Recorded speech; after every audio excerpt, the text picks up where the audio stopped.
Natural gas has been touted as an efficient, abundant and low-carbon energy resource.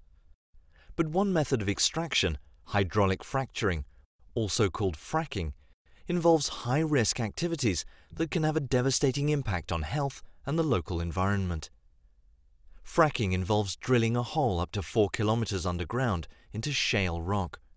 A mix of water, sand and chemicals is then pumped in under high pressure.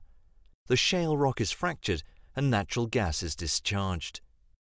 Today, the industry wants to establish shale gas production and fracking in Europe. So why should we be concerned? First of all, an enormous amount of fresh water is required. Each fracking operation can use around 19 million litres of water throughout its life. That's enough to supply almost 1,000 Europeans for a year. And then there is the toxic waste fluid. Each frack pumps 80 to 300 tons of toxic chemicals into the earth, including volatile organic compounds, plasticizers, and petrochemicals.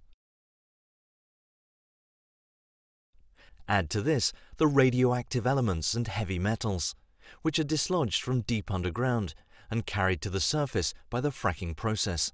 The result is toxic, radioactive waste fluid, a serious threat to people's health, especially local residents. So what happens to it all? Some of the waste fluid is intentionally evaporated, creating airborne carcinogens. The remainder is then hauled away. Most water treatment facilities are not equipped to deal with toxic mixture, heavy metals, nor radioactivity. And even so, up to 80% of the toxic fluid injected underground is simply left there.